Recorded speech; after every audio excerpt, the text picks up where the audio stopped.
Queridos irmãos, queridas irmãs, hoje 12 de janeiro, quinta-feira da primeira semana do tempo comum, esse dia também de comunhão de unidade, dia de rezarmos pela nossa igreja, de rezarmos pelo Santo Padre o Papa. Um dia que devemos carregar toda a nossa igreja pedindo essa graça da comunhão e da unidade. E esse ano, o tema do nosso compêndio, da nossa Lex Divina é Unidos na Misericórdia. Então, sejamos unidos hoje na oração, mas também pedindo essa misericórdia para toda a nossa igreja. As leituras de hoje que a igreja nos oferece, a primeira leitura, Hebreus, capítulo 3. Eis porque assim declara o Espírito Santo. Hoje, se lhe ouvirdes a voz, não endureçais os vossos corações, como aconteceu na provação, no dia da tentação no deserto, onde vossos pais me tentaram, pondo-me à prova. Embora vissem minhas obras durante 40 anos, pelo que me indignei contra esta geração e afirmei, sempre se enganam no coração e desconhecem os meus caminhos. Assim jurei minha ira, não entrarão no meu repouso. Vede, irmãos, que não haja entre vós quem tenha um coração mau e infiel, que se afaste do Deus vivo. Exortai-vos antes uns aos outros, dia após dia, enquanto ainda se disser hoje, para que ninguém de vós se endureça, seduzido pelo pecado.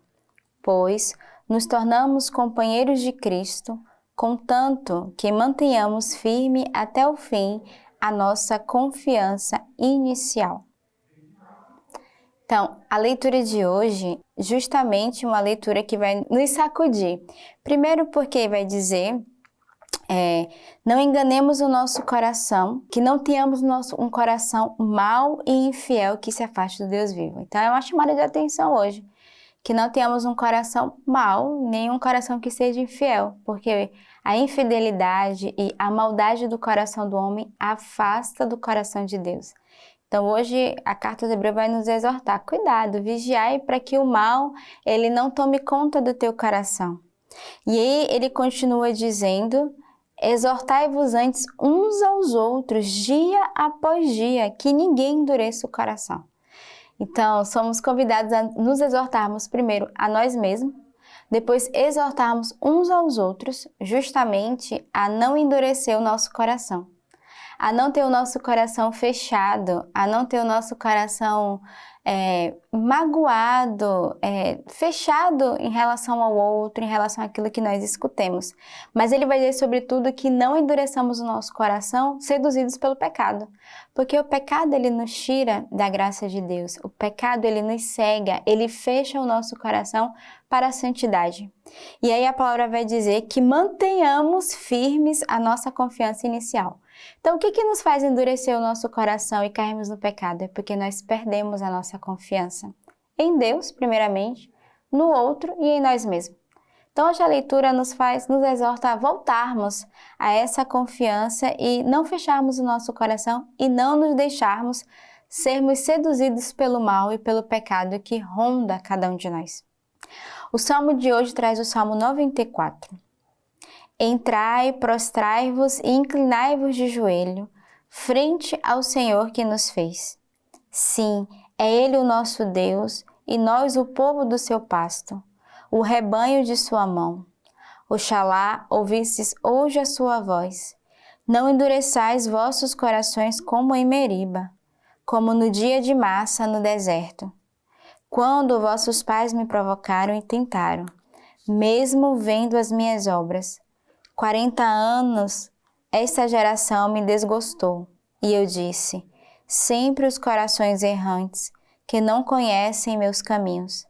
Então, eu jurei na minha ira, jamais entrarão no meu repouso.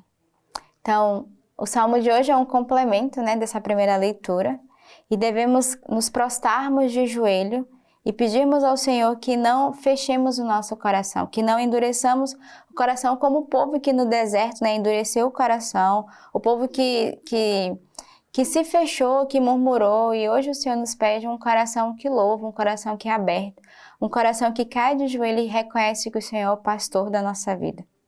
O evangelho de hoje, o evangelho de São Marcos. Um leproso foi até ele, implorando-lhe de joelho, Se queres, tens o poder de purificar-me. Movido de compaixão, estendeu a mão, tocou e disse-lhe: Eu quero ser purificado. E logo a lepra o deixou, e ficou purificado. Advertindo-se severamente, despediu logo, dizendo-lhe: Não digas nada a ninguém, mas vai mostrar-te ao sacerdote e oferecer por tua purificação o que Moisés prescreveu, para que lhe sirva de prova. Ele, porém, assim que partiu, começou a proclamar ainda mais e a divulgar a notícia, de modo que Jesus já não podia entrar publicamente numa cidade. Permanecia fora em lugares desertos e de toda parte vinham procurá-lo. O evangelho dessa semana vai falando de curas, milagres que o Senhor tem realizado no meio do seu povo, e hoje é a cura de um leproso. E a frase que nos chama a atenção é: se queres, tens o poder de purificar-me. Ele que reconhece o poder do Senhor, ele que reconhece de fato que ele é capaz de curá-lo. E o mais bonito é porque, movido de compaixão, estendeu a mão, tocou e disse-lhe: Eu quero ser purificado. Então devemos também, como esse homem, pedir essa purificação da nossa alma. Quantas lepras há dentro do nosso coração? Quantas lepras há no interior da nossa alma? E precisamos diariamente dizer ao Senhor: Senhor, Tu tens o poder de purificar-me. E a igreja nos oferece também vários meios de purificação da nossa alma: a confissão, o próprio sacramento da Eucaristia, né? Reconhecer as nossas falhas, o exame de consciência, mas sobretudo suplicarmos diante do Senhor essa purificação da nossa alma. E a gente sabe que, movidos de compaixão, o Senhor é capaz de realizar a sua obra. Então o evangelho de hoje é para fazermos uma leitura: quais são as lepras, né? Quais são a pobreza, qual é a doença que habita no interior da nossa alma e que nós precisamos, como esse leproso, né? Cair de joelhos e suplicar diante do Senhor, né? A leitura vai dizer: implorando de joelho. Então é de joelho que se pede a cura, é de joelho que se pede a purificação, é de joelhos diante do Senhor que somos renovados e que somos santificados. E a leitura patrística de hoje do discurso contra os gentios de Santo Atanásio Bispo. O Verbo do Pai tudo orna, dispõe e contém. O Pai Santíssimo de Cristo, sem comparações, mais excelente do que toda criatura, como ótimo Criador, tudo governa, dispõe e faz convenientemente o que lhe parece justo, por sua sabedoria e por seu Verbo, Cristo nosso Senhor e Salvador. Assim, é bom que tudo tenha sido e venha a ser feito como vemos. Que Ele o tenha querido assim, ninguém pode duvidar, porque se o movimento dos seres criados se fizesse desordenadamente e o mundo girasse ao acaso, com toda a razão se negaria crédito ao que declaramos. Mas se com medida, sabedoria e ciência o mundo foi criado e enriquecido de toda a beleza, não há como fugir que este Criador e aperfeiçoador é o próprio Verbo de Deus. Afirmo que o Verbo do Deus do Universo e de todo o bem é o Deus vivo e eficaz, que existe por si próprio. Distinto de todo o Criador, Ele é o próprio e único Verbo do Pai de bondade, por cuja providência o mundo inteiro, por Ele feito, é iluminado. Ele, que é o bom Verbo do bom Pai, estabeleceu a ordem de todas as coisas, uniu entre si os contrários, compondo assim grande harmonia. Este único e unigênito é Deus, a bondade que procede do Pai, como fonte do bem, e a adorna, dispõe e mantém todo o universo. Então eu convido você, ao longo do dia, a meditar essa leitura patrística, continuar rezando com ela e pedirmos essa graça de que o Verbo venha ornar e dispor tudo o que contém cada um de nós. Então aqui nessa quinta-feira, dia da unidade, peçamos também essa graça de sermos unidos ao Pai, unidos ao Verbo, mas também unidos uns aos outros e à nossa igreja. Que Deus nos abençoe.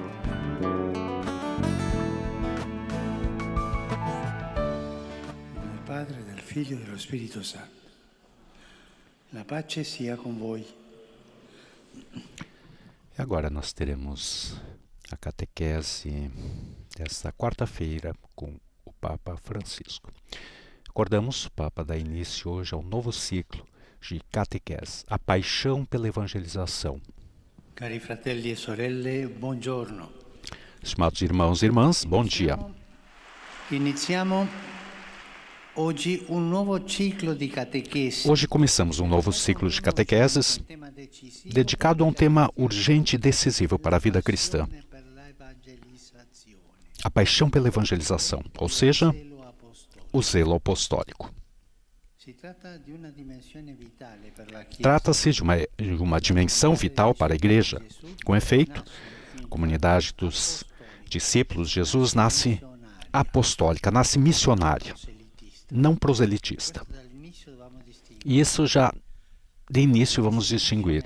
Ser missionário, ser apostólico, evangelizar, não é a mesma coisa de fazer proselitismo.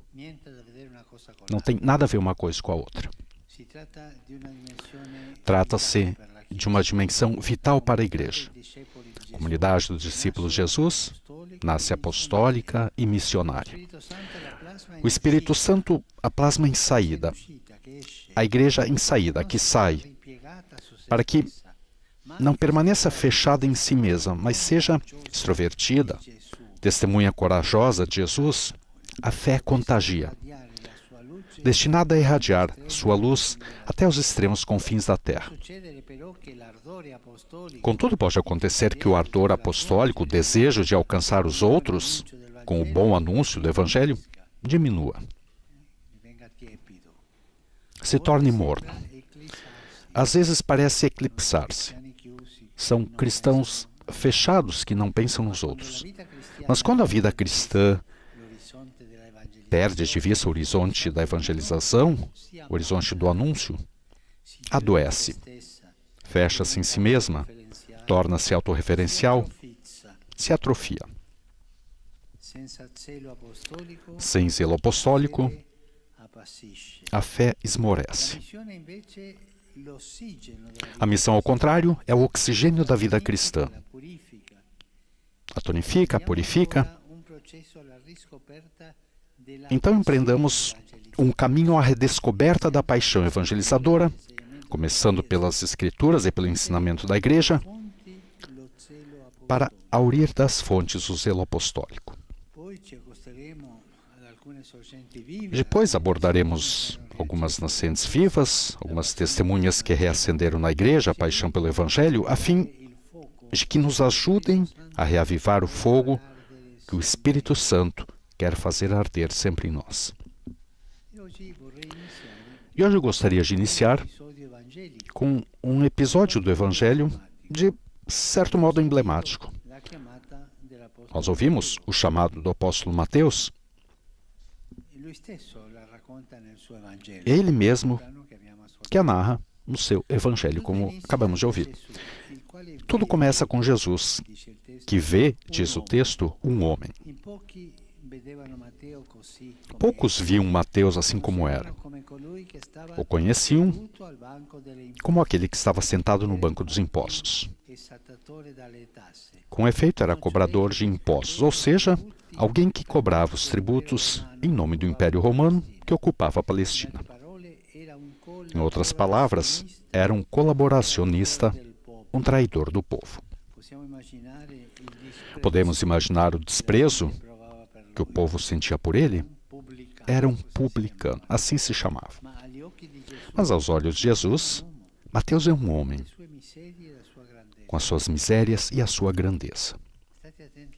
Estejam atentos a isso. Jesus não para nos adjetivos, não se detém ali. Ele sempre procura o substantivo. Esse é um pecador, isso... Não, são adjetivos. Jesus vai à pessoa, ao coração. Essa é uma pessoa, esse é um homem, essa é uma mulher. Jesus vai à substância, ao substantivo, nunca ao adjetivo. Deixa passar os adjetivos.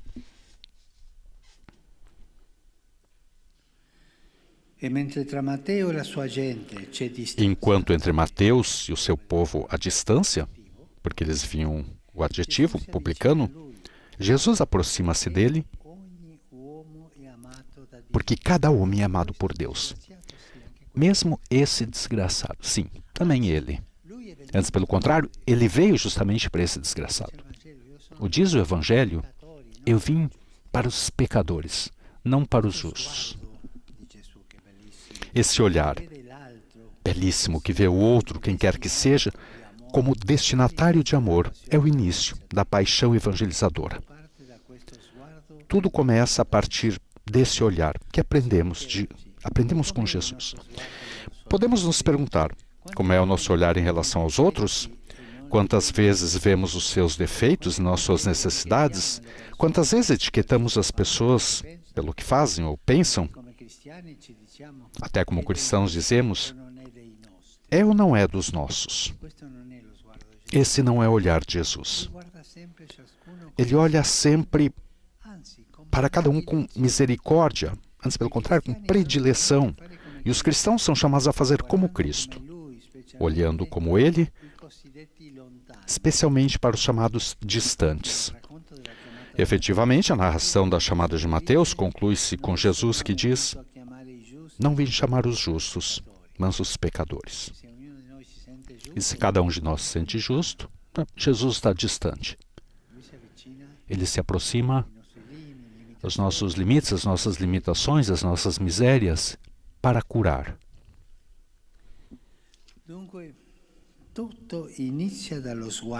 Portanto, tudo começa pelo olhar de Jesus.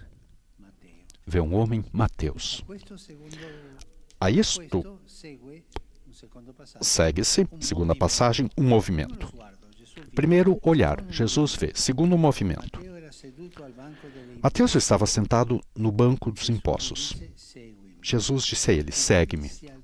E ele levantou-se e o seguiu. Observemos que o texto realça levantou-se. Porque esse detalhe é tão importante?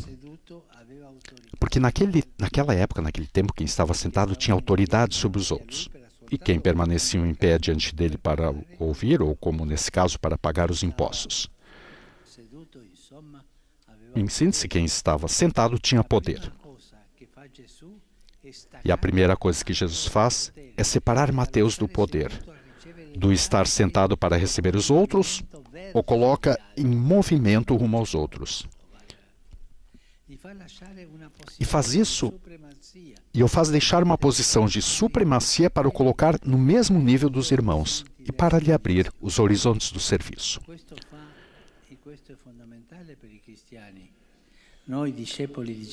É isso que Cristo faz, isso é fundamental para os cristãos. Nós, discípulos de Jesus, nós, igreja, permanecemos sentados à espera para que as pessoas venham, sabemos nos levantar, nos colocar em caminho com os outros, procurar os outros.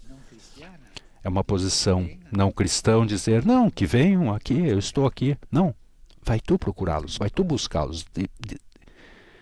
Tu deve dar o primeiro passo. Um olhar, Jesus vive, um movimento, e terceiro, uma meta. Depois se levantar e seguir Jesus, para onde irá Mateus?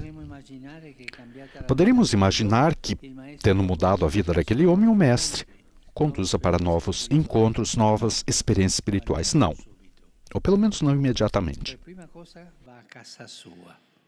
Em primeiro lugar, Jesus vai à sua casa. E ali, Mateus lhe prepara um grande banquete no qual participa uma grande multidão de publicanos. Ou seja, pessoas como ele. Mateus regressa ao seu ambiente, mas volta transformado e com Jesus. O seu zelo apostólico não começa num lugar novo, puro, um lugar ideal, distante. Não, mas começa ali onde vive, com as pessoas que conhece. Eis a mensagem para nós. Não devemos esperar ser perfeitos e ter percorrido um longo caminho atrás de Jesus para dar testemunho dele. Não. O nosso anúncio começa hoje, lá onde vivemos. E não começa procurando convencer os outros. Convence testemunhando todos os dias a beleza do amor que olhou para nós e nos faz levantar. E será essa beleza, comunicar essa beleza que será convencer as pessoas, não nós. O próprio Senhor, nós somos aquele que anuncia o Senhor. Nós não anunciamos a nós mesmos, nem anunciamos um partido político, uma ideologia, não. Jesus. Colocar em contato Jesus com as pessoas.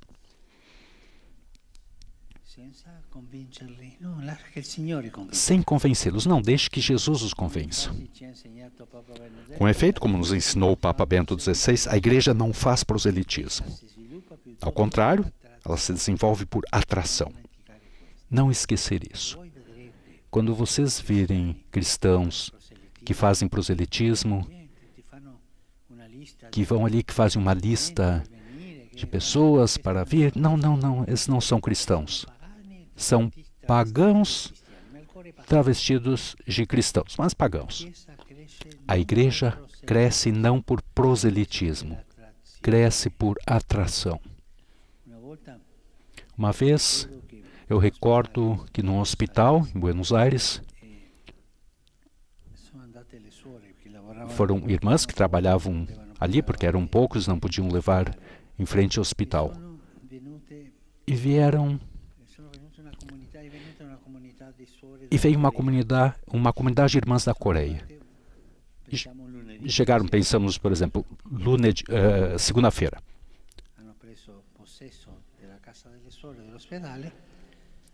Elas tomaram posse da casa das irmãs do hospital e na terça-feira já saíram para visitar os doentes no hospital, mas não falavam uma palavra de espanhol, somente falavam coreano.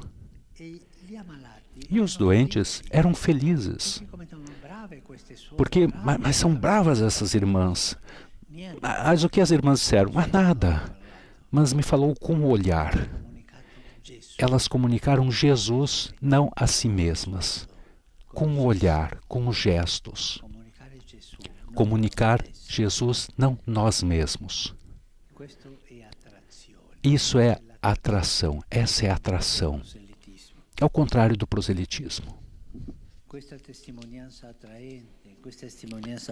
Esse testemunho atraente e jubiloso é a meta para a qual nos conduz Jesus com seu olhar de amor e com o movimento em saída que o seu Espírito suscita em nosso coração. Nós podemos pensar se o nosso olhar se assemelha àquele de Jesus para atrair as pessoas, para aproximá-las da igreja. Pensemos nisso. Obrigado. Encorajo todos a crescer cada dia mais no amor a Jesus, anunciando o Evangelho, sobretudo, através do testemunho da comunhão na caridade. Meu pensamento, como faz habitualmente, dirige-se aos jovens, aos doentes, aos idosos e aos recém-casados. Com o zelo e a generosidade dos crentes em Cristo, sede sempre construtores de paz e concórdia mediante o empenho constante no diálogo com os que vos rodeiam.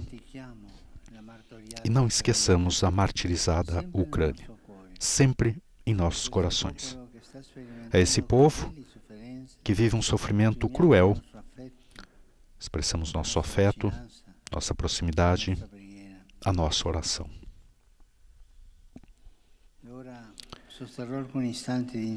E agora permanecerei alguns minutos em silêncio diante daquela que é conhecida como Nossa Senhora do Povo, que ela é venerada na Belarus, rezando pela paz, convidando todos vocês a se unirem comigo nessa oração.